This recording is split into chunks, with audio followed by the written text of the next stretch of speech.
Bismillahirrahmanirrahim. Now we are proceeding towards our another lecture on the bioavailability and bioequivalence. We have already discussed the elements of bioavailability study protocol के study protocol के क्या important elements होते हैं, उसको कैसे जो है बनाया जाता है और उसका IRB अप्रूवल लिया जाता है, मीन्स एथिक्स कमेटी या एथिकल अप्रूवल लिया जाता है. And we were discussing then in the last lecture reference listed drug. Now what are reference listed drugs? Although we have already discussed कि ये reference listed drug वो होती हैं जो रेगुलेटरी बॉडी ने पहले से अप्रूव की जाती हैं और इन ड्रग से जो है जेनेरिक ड्रग को कंपेयर करना पड़ता है कि वो इनके बायोइक्विवेलेंट है या नहीं है. But we will discuss here formally in more detail about reference listed drugs और RLD. For bioequivalence studies of generic products, one formulation of drug is chosen as a reference standard against which all other formulations of drug are compared. ठीक है, तो एक drug को as a standard लिया जाता है और जितनी दूसरी जेनेरिक प्रिपरेशंस या फॉर्मुलेशंस हमने डिज़ाइन की हैं उनको उससे कंपेयर किया जाता है. The FDA designates a single reference listed drugs as the standard drug product to which all generic versions must be shown to be bioequivalent. तो FDA यानी अमेरिकन जो रेगुलेटरी बॉडी है उसने डेजिग्नेट किया हुआ है रेफरेंस लिस्टेड ड्रग्स में और कहा है कि जो भी उसकी जेनेरिक ड्रग प्रोडक्ट बनाई जा रही है उसको बायोइक्विवेलेंस इससे के साथ जो है वो प्रूव करनी पड़ेगी. The reference drug product should be administered by the same route as the comparison formulation unless an alternative route or additional route is needed to answer the specific pharmacokinetic questions. For example, if an active drug is poorly bioavailable, after oral administration, the drug may be compared to an oral solution or intravenous injection. ठीक है, generally तो यही है कि reference drug जो है जब compare की जाएगी जेनेरिक से तो सेम रूट ऑफ एडमिनिस्ट्रेशन होना चाहिए अनलेस के कोई इशू हो, लाइक फॉर एग्जांपल कि active drug is poorly bioavailable after oral administration, than drug may be compared to oral solution और एन इंट्रावेनस इंजेक्शन. उस सूरत में ओरल सोल्यूशन या IV इंजेक्शन से बायोअवेलेबिलिटी कंपेयर की जा सकती है. For bioequivalence studies on a proposed generic drug product, the reference standard is the reference listed drug और RLD which is listed in the FDA's approved drug product with therapeutic equivalent evaluations or the Orange Book of the FDA, and proposed generic drug product is often referred to as the test drug product. तो FDA ने क्या किया है कि reference listed drug product की एक list approved बना दी है कि इन ड्रग को जो है वो रेफरेंस के तौर पर यूज़ किया जा सकता है, जिसको FDA की ऑरेंज बुक भी कहा जाता है. और जो जेनेरिक प्रोडक्ट है जिसको कंपेयर करना है वो टेस्ट ड्रग प्रोडक्ट कहलाएगी. द RLD और the reference listed drug is generally a formulation currently marketed with a fully approved new drug application for which there a valid scientific safety and efficacy data. RLD में जो drug होगी यानी जो reference के तौर पर use होगी वो कौन सी होगी, जिसको FDA ने न्यू ड्रग एप्लीकेशन के तहत अप्रूव किया था, यानी जब वो फर्स्ट टाइम मार्केट में आई थी, यानी इनोवेटर ब्रांड थी और उसका एफिकेसी और सेफ्टी डेटा ऑलरेडी प्रूव है. The RLD is usually the innovators और the original manufacturers brand name product and is administered according to the doses recommendation in the labeling. तो RLD क्या है, innovator या ओरिजिनल मैन्युफैक्चरर ब्रांड है और administer की जाएगी doses recommend as per the doses recommendation जो उसमें अप्रूव की हुई है या लेवल में अप्रूव लेवल में मौजूद है. Now before beginning in an in vivo bioequivalence study, the total content of drug active drug substance in the test product, generally the generic product, must be within 5% of that of the reference product. तो जब भी आप इन vivo bioequivalence study करने जा रहे हैं तो active drug substance जो वो रेफरेंस के मुकाबले में 5% से ज़्यादा वेरी या डिफरेंट ना हो. Moreover in vitro comparative dissolution और drug release studies under various specific conditions are usually performed for both test and reference product before performing the in vivo bioequivalence studies. कुछ cases में in vitro comparative dissolution profile भी आप कर सकते हैं before in vivo bioequivalence studies. In vitro करने के बाद फिर अगर यहाँ पर कोई प्रॉब्लम नहीं आ रही तो फिर आप आगे इन विवो टेस्ट कर सकते हैं, अगर उसकी जो है वो इजाज़त है। अगर बायोवेवर मिल रहा है तो फिर आप यहीं पे रोक दें, इन विवो करने की ज़रूरत नहीं है। लेकिन वो ड्रग टू ड्रग वेरी करेगा कि उस पर बायोवेवर एप्लीकेबल है या नहीं है। Now regulatory recommendations for optimising bioavailability study design. क्या रेगुलेटरी रिकमेंडेशन है कि एक बायोअवेलेबिलिटी स्टडी ऑप्टिमाइज्ड स्टडी कहलाए, कि एक बेस्ट स्टडी हो। The FDA lists a number of recommendations to consider in designing clinical relative bioavailability studies in a drug product, यानी comparative bioavailability की जो studies हैं उसके लिए कुछ recommendation दी है। These recommendations include, क्या क्या recommendation है? पहली, use a randomized crossover design whenever possible, यानी कोशिश ये की जाए कि randomized crossover study डिज़ाइन किया जाए बजाय किसी और डिज़ाइन ऑफ द स्टडी के, तो क्रॉस ओवर डिज़ाइन होना चाहिए। दूसरा पॉइंट क्या है कि enrolling both male and female subjects when ever possible, यानी ऐसा ना हो कि जेंडर की वजह से कोई डिफ्रेंसिएशन स्टडी में आ जाए।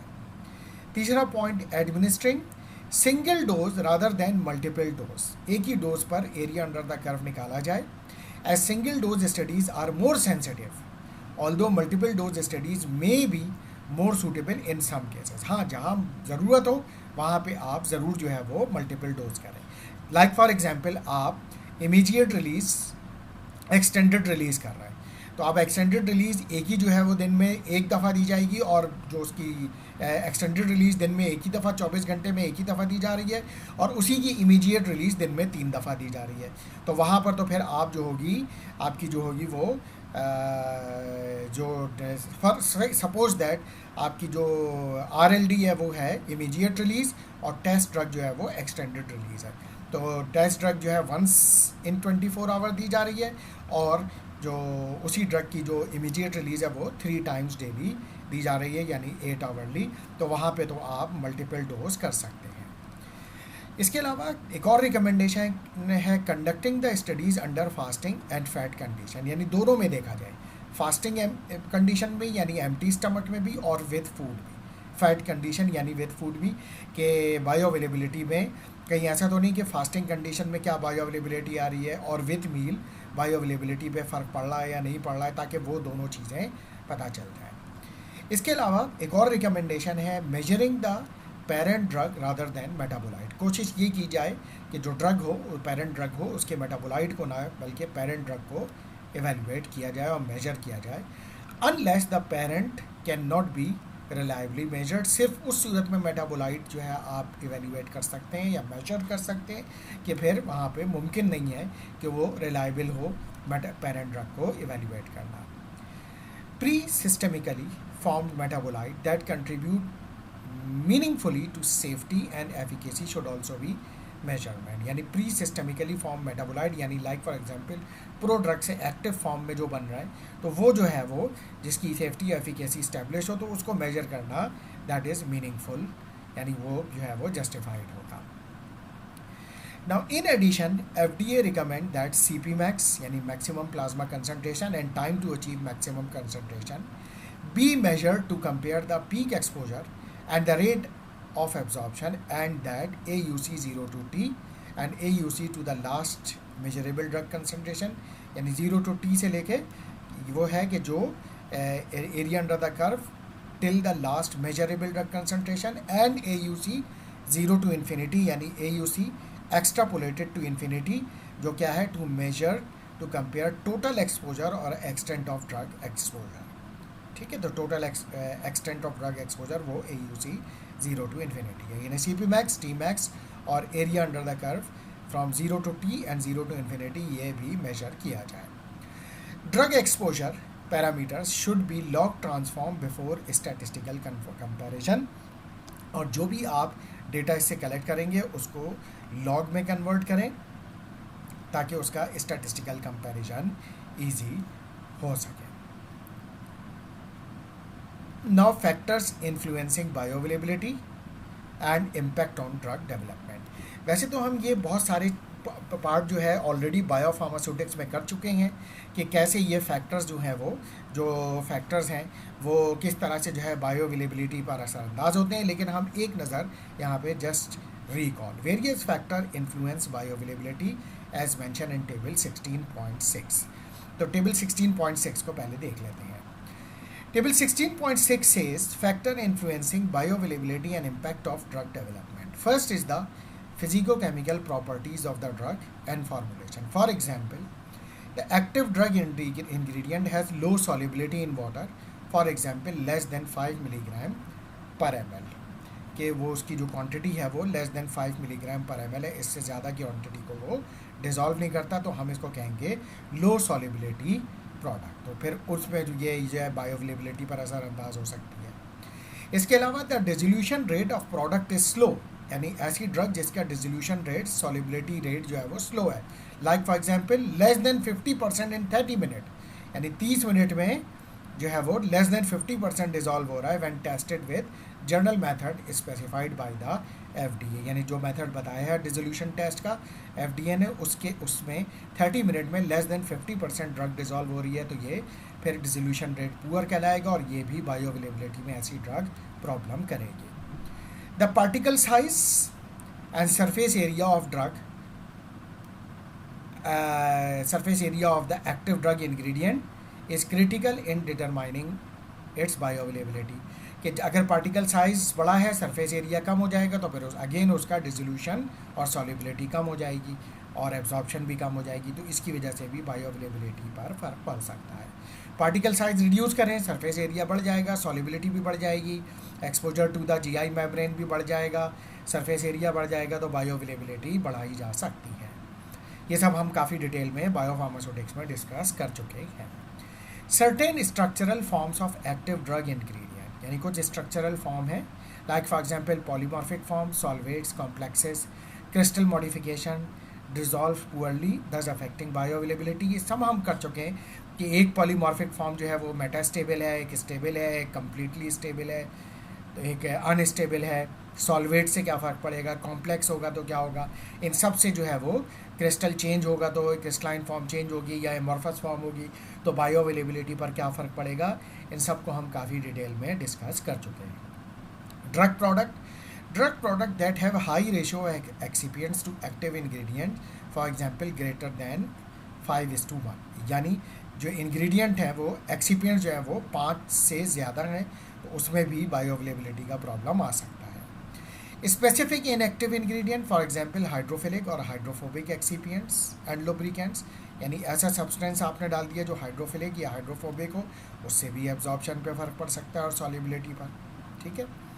Drug stability, the drug has poor stability leading to short shelf life, ये भी। द एक्टिव ड्रग इंग्रेडिएंट और therapeutic moiety is unstable in specific portion of GI tract and request special coatings of formulation, for example buffer tablet, enteric coating जिसको हमने कहा था कि जो था gastroprotective coatings to ensure adequate absorption, जैसे for example drug जो है वो एसिड सेंसिटिव है या एंजाइम सेंसिटिव है, तो फिर उस पर स्पेसिफिक कोटिंग की जाएगी, वरना उसकी बायो अवेलेबिलिटी रिड्यूस हो जाएगी। pH इफेक्ट ये हम बात कर चुके हैं, उसकी सॉल्युबिलिटी पर, एब्जॉर्प्शन पर और स्टेबिलिटी तीनों पर फर्क पड़ता है। Surface of dosage form and time available for absorption, ठीक है, डोजेज फॉर्म की सरफेस यानी उसका surface area. Pre systemic metabolism including hepatic first pass effect, इसको भी हम देख चुके हैं। फूड इफेक्ट क्या होगा, लाइक फॉर एग्जांपल हमने डिस्कस किया था टेट्रासाइक्लिन और कैल्शियम और डेयरी प्रोडक्ट का। द एक्टिव ड्रग इंग्रेडिएंट और its precursor is absorbed mostly particular segment of GI tract और is absorb from the localize site. अब अगर ड्रग जो है उस साइट से एब्जॉर्ब हो गई GI मेम्ब्रेन के तो हो गई, नहीं हुई और वहाँ पे रुकी नहीं तो फिर वो नहीं एब्जॉर्ब होगी, बायो अवेलेबिलिटी ड्रग कम हो जाएगी। ड्रग इंटरेक्शन की वजह से भी हो सकता है। ईफ्लक्स ट्रांसपोर्ट, P ग्लाइकोप्रोटीन का हमने तस्करा किया था वहाँ पे काफ़ी डिटेल में कि ये ईफ्लक्स कर देते हैं, यानी बाहर निकाल देते हैं, एब्जॉर्ब होने नहीं देते।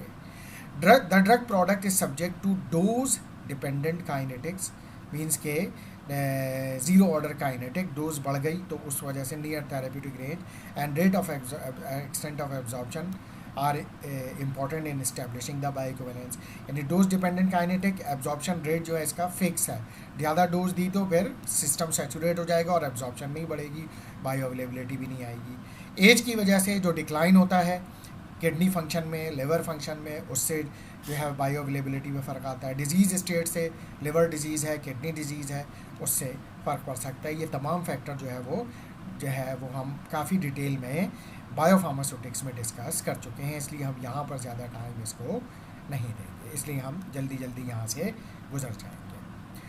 Now physicochemical properties of a drug and formulation can be design to improve the bioavailability of poorly soluble drugs. ठीक है, और हम पुअरली सॉल्युबल ड्रग्स की बायो अवेलेबिलिटी इंप्रूव करने के लिए क्या क्या कर सकते हैं, we already have discussed in biopharmaceutics. एक आध एग्जाम्पल यहाँ पे देख लेते हैं। An example of how formulation design can improve bioavailability is shown by comparing the immunosuppressant drug cyclosporin systemic exposure provided by the neural microemulsion formulation to those provided by the Sandimmune formulation। ठीक है, यानी micro emulsion बना लिया इसका। The neural label states that, उससे क्या होगा, in a relative bioavailability study in the renal transplant, rheumatoid arthritis and psoriasis patient, the mean cyclosporin AUC was 20 to 50% greater and the mean cyclosporin CP max was 40 to 106% greater compared to the following administration with the Sandimmune। यानी जो old formulation थी उसके मुकाबले में AUC जब ये बनाया आपने माइक्रो इमल्शन में, तो area under the curve 20 to 50% greater हो गया और CP max 20 to 106% ग्रेटर हो गई जब आपने ये new formulation in micro emulsion form administer की। In addition the dose normalized AUC in liver transplant patient administered Neural for 28 days was 50% greater and CP max was 90% greater than in those patient administered Sandimmune। तो फिर न्यूराल जो थी वो सैंडिम्यून के मुकाबले में ज़्यादा जो थी वो 28 डेज़ में ग्रेटर जो है वो उसका इफेक्ट जो है वो ज़ाहिर हुआ। CP max was 90% greater than the Sandimmune, यानी न्यूराल माइक्रो इमल्शन जो था वो much better than the traditional Sandimmune formulation. इसी तरीके से now the drug stability and the pH effect. Acid labile drugs यानी acid sensitive drugs potentially have low bioavailability as they are subjected to acid induce degradation in the low pH condition of the stomach. यानी क्योंकि जो है वो stomach का pH लो होता है, highly acidic होता है, तो वहाँ पे ये ड्रग्स जो होती हैं, जो एसिड सेंसिटिव ड्रग होती हैं, वो डिग्रेड हो जाती हैं। For such drugs to achieve therapeutic plasma concentration it is necessary to deliver them by formulation that protect against acid induced degradation such as buffer product or enteric coated products। तो उस drug tablet को या उस preparation को हम क्या कर सकते हैं कि या तो उसको बफर टैबलेट बना दें, बफर प्रोडक्ट, या एंटेरिक कोटेड टैबलेट बना दें ताकि वो एसिड से एक्सपोज होकर डिग्रेड ना हो। Enteric coated formulations are use to deliver acid labile drugs such as didanosine जो कि एक HIV में दी जाती है, a purine nucleoside analog indicated to treat HIV disease. इसके अलावा द ओमेप्राजोल एंड लेंजोप्रोजोल जो कि दोनों प्रोटॉन पंप इनहिबिटर हैं, which are proton pump inhibitor indicated to treat acid reflux. क्योंकि ओमेप्राजोल और लेंजोप्रोजोल ये भी एसिड सेंसिटिव है, लिहाजा इनकी भी कोटेड एंटेरिक कोटेड बीड्स बनाए जाते हैं और वो फिर ट्रीट करते हैं, या एंटेरिक कोटेड टैबलेट लेंजोप्रोजोल की अवेलेबल है। इसके अलावा pre systemic and first pass metabolism. The effect of pre systemic metabolism on oral bio availability is illustrated bye propranolol, a non-selective beta adrenergic receptor blocking agent used as an antihypertensive, anti-anginal and anti-arrhythmic agent। इसका क्या problem है, pre systemic metabolism, यानी systemic circulation में आने से पहले ही बहुत बड़ा प्रपोर्शन इसका मेटाबोलाइज हो जाता है।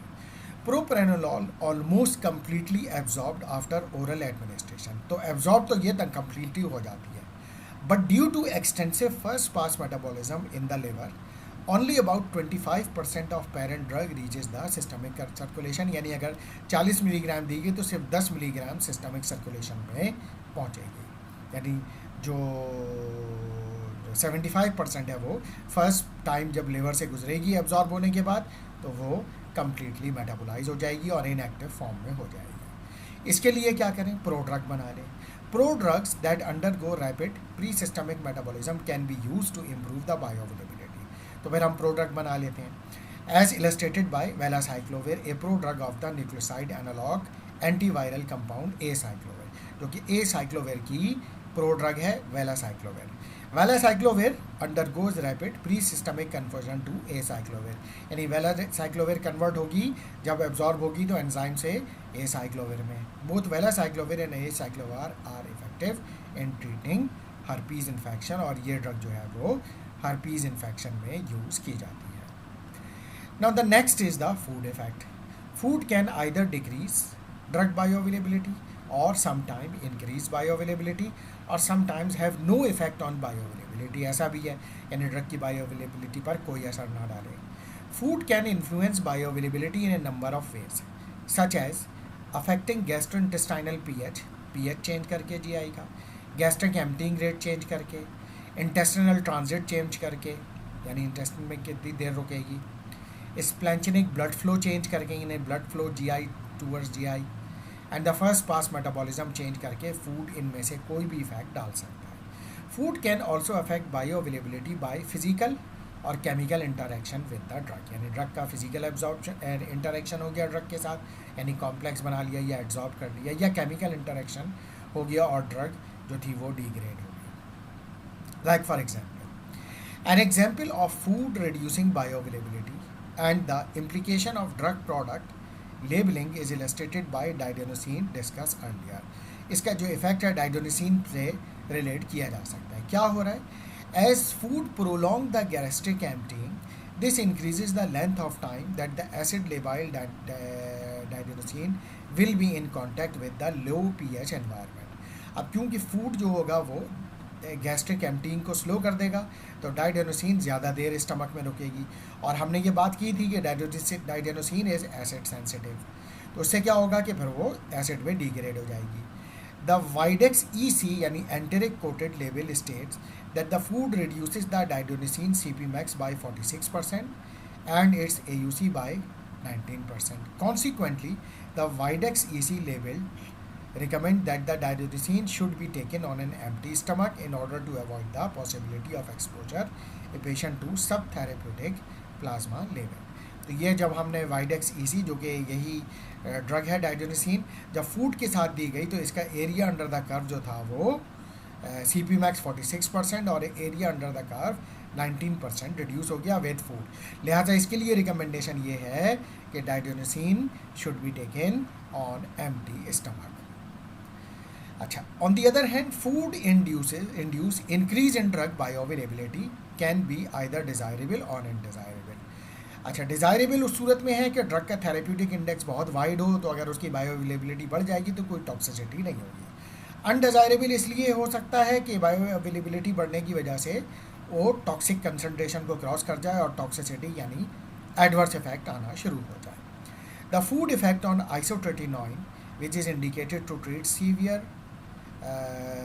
रिकैल्सिट्रेंट नोडुलर एक्नी यानी एक्नी वल्गैरिस के लिए, तो उसका isotretinoin bioavailability is use to optimize the dosing regimen. The Accutane जो कि इसकी जो ब्रांड है states that for isotretinoin capsule both the CP max and AUC were more than double when the drug product was taken with meal compared with the fasted condition. तो वो फिर fasting condition के मुकाबले में उसका AUC और CP max बढ़ जाता है, तकरीबन डबल हो जाता है, जो कि बेनिफिशियल हो सकता है। अच्छा, now the next is the effect of drug interaction. Changes in drug bioavailability due to drug interactions can occur via a variety of mechanism. बहुत सारे मैकेनिज्म से ड्रग इंटरैक्शन की वजह से ड्रग बायोअवेलेबिलिटी पर असर पड़ सकता है, such as inhibition of metabolising enzyme metabolising enzyme inhibit हो रहे हैं, इंडक्शन ऑफ मेटाबोलाइजिंग एंजाइम ये भी हो सकता है, इनिबिटर ऑफ ट्रांसपोर्टर जो थे ड्रग के वो इनिबिट हो गए, या induction of transporter more activate हो गए। The FDA recommend that interaction between an investigational new drug and other drugs be defined during drug development. तो अगर इस तरह का कोई ड्रग इंटरेक्शन है तो उसको ड्रग डेवलपमेंट के दौरान ही आइडेंटिफाई होना चाहिए. एग्जाम्पल के तौर पर ले लेते हैं यहाँ पे हम ritonavir. An example of drug drug interaction that increases bioavailability is provided by ritonavir, जो कि क्या है, HIV protease inhibitor indicated for treating HIV disease. Protease inhibitor class है और HIV डिजीज में यूज होता है. अच्छा, which is a potent inhibitor of cytochrome P450 enzyme. तो ये रेटिनावीर क्या है, साइटोक्रोम P450 यानी CYP3A का इनहिबिटर है. एज सच रेटिनावीर को administer increases systemic bioavailability of drugs that are metabolized by CYP3A. तो अब क्या होगा, रिटर्नवीर अगर साथ में दी जा रही है तो वो ड्रग्स जो CYP3A4 से मेटाबोलाइज होते हैं उनकी सिस्टमिक बायोअवेलेबिलिटी इंक्रीज हो जाएगी, क्योंकि ये इनके मेटाबोलाइज को एंजाइम को इनहिबिट कर रहा है. जब ये एंजाइम नहीं होगा, लाजिम बात है इनहिबिट हो जाएगा, तो वो ड्रग मेटाबोलाइज नहीं होंगी और उनकी बायोअवेलेबिलिटी यानी प्लाज्मा कंसनट्रेशन ज़्यादा हो जाएगी. वो ड्रग्स कौन सी हैं जो CYP3A से मेटाबोलाइज हो सकती हैं? For drugs such as sedative, hypnotics, antiarrhythmic drugs, ergot alkaloid preparations, large increase in systemic bioavailability caused by ritonavir co-administration and can result in potentially serious or life-threatening adverse events. और उस systemic bioavailability बढ़ने की वजह से इन drug के serious या life threatening adverse event reported हुए. thus ritonavir को administration with these drug is contraindicated. इस वजह से रिटोनावीर इन ड्रग के साथ देने की कॉन्ट्राइंडिकेशन है यानी नहीं दी जा सकती. फॉर अदर को administered CYP3A substrate drugs for which ritonavir increase bioavailability. इसके अलावा और ड्रग्स कौन सी हैं जिससे जो रिटोनावीर के साथ देने से जिनकी बायोअवेलेबिलिटी बढ़ जाती है? Antidepressants, clarithromycin, immunomodulators, rifabutin and trazodone. इसके अलावा the Norvir labeling recommend either dose adjustment of additional monitoring of the co-administered drug to maintain systemic bioavailability level associated with safety and efficacy. लिहाजा अगर इसलिए ये ज़रूरी है कि अगर रेटिनावीर दी जा रही हो तो इनमें से जो भी ड्रग दी जा रही है उसके जो प्लाज्मा कंसनट्रेशन है उसको मॉनिटर किया जाए, मॉनिटरिंग की जाए, और उसके जो है फिर वो अगर बहुत ज़्यादा बायोअवेलेबिलिटी इंक्रीज़ हो रही है तो फिर उसकी डोज रीएडजस्टमेंट की ज़रूरत होगी, क्योंकि वरना फिर सेफ्टी का इशू आएगा और एफिकेसी को भी हमें मेंटेन करके रखना है. इसके बाद है फिर efflux transporters. Efflux transporter PGP का हमने तस्करा किया था कि वो वापस बाहर निकाल देते हैं. The cardiac glycoside digoxin is a substrate for P glycoprotein. तो वो P ग्लाइकोप्रोटीन से जो है वो इफ्लक्स हो जाता है at the level of intestinal absorption, renal tubular secretion and biliary intestinal secretion. तीनों जगह पर एब्जॉर्प्शन GI मेम्ब्रेन में भी, किडनी से सिक्रीशन में भी और बाइल यानी बिलियरी इंटेस्टिनल सिक्रीशन में भी, तीनों जगह P ग्लाइकोप्रोटीन इसको इफ्लक्स कर देता है. देयरफॉर ड्रग्स दैट इंड्यूस और inhibit P glycoprotein have the potential to alter the digoxin bioavailability. ठीक है, तो वो ड्रग्स जो कि P ग्लाइकोप्रोटीन को इनहिबिट करें या इंड्यूस करें, दोनों सूरत में डाइजॉक्सिन की बायोअवेलेबिलिटी चेंज हो जाएगी. Example of such drugs include amiodarone, propafenone, quinidine and verapamil. As digoxin is a narrow therapeutic index drug, small changes in bioavailability can potentially result in serious adverse events due to loss of efficacy. Bioavailability is lower than the therapeutic range or life-threatening toxicity when bioavailability exceeds the therapeutic range. अब क्योंकि digoxin एक narrow therapeutic index drug है तो उसकी अगर इस तरह से P ग्लाइकोप्रोटीन के इनहिबिशन या इंडक्शन की वजह से बायोअवेलेबिलिटी में चेंज आ रहा है और अगर उसकी बायोअवेलेबिलिटी कम हो रही है तो फिर क्या होगा, लॉस ऑफ एफिकेसी और पेशेंट कार्डिक एरिथमिया में जा सकता है. और अगर उसकी बायोअवेलेबिलिटी बढ़ रही है तो थेरेप्यूटिक कंसंट्रेशन इंक्रीज़ हो रही है जिसकी वजह से उससे सीरियस टॉक्सिसिटी हो सकती है. तो इसलिए इसको भी मॉनिटर करना पड़ेगा. जब डिजॉक्सिन के साथ जो भी ड्रग दी जा रही है उसको देखें कि उसका P ग्लाइकोप्रोटीन पर क्या फ़र्क है, और अगर देना ज़रूरी है तो फिर readjustment of digoxin dose is required according to the situation. अगर कम कंसंट्रेशन कर रहा है, वो रिड्यूस कर रहा है बायो अवेलेबिलिटी, तो फिर बढ़ाएं डोज, और अगर इंक्रीज कर रहा है बायो अवेलेबिलिटी तो फिर डोज को कम करना पड़ेगा। एज का effect, the systemic bio availability of a drug is controlled by it's absorption, distribution, metabolism and elimination. कि बायो अवेलेबिलिटी जो है का ताल्लुक इन चारों फैक्टर से है, फार्माकोकाइनेटिक कि वो एब्जॉर्प्शन कितनी हो रही है और किस रेट से है, डिस्ट्रीब्यूशन किस तरह से है बॉडी में ड्रग का, मेटाबोलाइज कैसे हो रही है और कितनी हो रही है, और फिर एलिमिनेट कैसे होती है। In paediatric patients, growth and development changes in factors influencing the ADME lead to drug bioavailability that can differ from that of adult population। जो बच्चे होते हैं उनमें क्योंकि लिवर, किडनी, ये सब in the process of development में होते हैं, इस वजह से उनका एब्जॉर्प्शन, डिस्ट्रीब्यूशन, मेटाबॉलिज्म और एलिमिनेशन जो होता है वो डिफ़र करता है, और उसके डिफरेंस की यानी एडल्ट से डिफ़र करता है, क्योंकि एडल्ट में बिल्कुल मैच्योर हो चुके होते हैं ये सिस्टम। इस वजह से ड्रग की बायो अवेलेबिलिटी भी डिफ़र करती है। अच्छा, इसी तरीके से systemic bio availability of drugs can change with ageing, यानी एजिंग के साथ चेंज होती है bio availability. Impairment in the functional reserve of multiple organ can occur with advancing as. जैसे जैसे एज बढ़ती चली जाती है, यानी हम बूढ़े होते जाते हैं, तो हमारे जो ऑर्गन होते हैं उनकी जो ऑर्गन की जो फंक्शनिंग है वो भी ऑल्टर होते जाते हैं, उनमें इम्पेयरमेंट आती जाती है। And such impairment might affect drug metabolism and pharmacokinetic. और क्योंकि उन ऑर्गन की इम्पेयरमेंट होती है, like specially kidney and liver, तो उससे फिर ड्रग की फार्माकोकाइनेटिक भी चेंज होती है और बायो अवेलेबिलिटी में भी फ़र्क पड़ता है। So advancing age is associated with the changes such as decrease in liver mass, वही लिवर मास कम हो गया, एंड लिवर परफ्यूजन यानी ब्लड सप्लाई टूवर्ड्स लिवर कम हो गई, and change in body composition, body की कंपोजिशन में भी फ़र्क आ गया, and decrease in renal function, kidney function भी कम हो गया। तो many of these changes result in increase in drug bio availability, drug की बायो अवेलेबिलिटी बढ़ जाएगी, और जब बायो अवेलेबिलिटी बढ़ जाएगी इन इंडिविजुअल्स में तो फिर टॉक्सिसिटी का भी रिस्क होगा, लिहाजा doses adjustment is must. Now disease state, the bioavailability of drugs eliminated primarily through renal excretory mechanism is likely to increase in patient with renal impairment। सीधी सी बात है, वो ड्रग जो कि किडनी से प्राइमरीली एलिमिनेट होती है और kidney function patient का इम्पेयर्ड है, तो फिर लाजिम बात है उनकी बायो अवेलेबिलिटी बढ़ जाएगी, क्योंकि वो किडनी से प्रॉपरली एलिमिनेट नहीं हो रही। जब बायो अवेलेबिलिटी बढ़ जाएगी तो फिर टॉक्सिसिटी का भी रिस्क हो जाएगा। तो ये तमाम पैरामीटर्स हैं जो हमने देख लिए कि जो अंडर कंसिडरेशन होने चाहिए जब हम इंडिविजुअल्स को एनरोल कर रहे हैं अपनी बायो अवेलेबिलिटी स्टडीज़ के लिए। तो इसके साथ जो है वो हम आज का ये लेक्चर कंप्लीट करते हैं। एनालिटिकल मेथड से हम नेक्स्ट लेक्चर से स्टार्ट करेंगे। Thank you very much.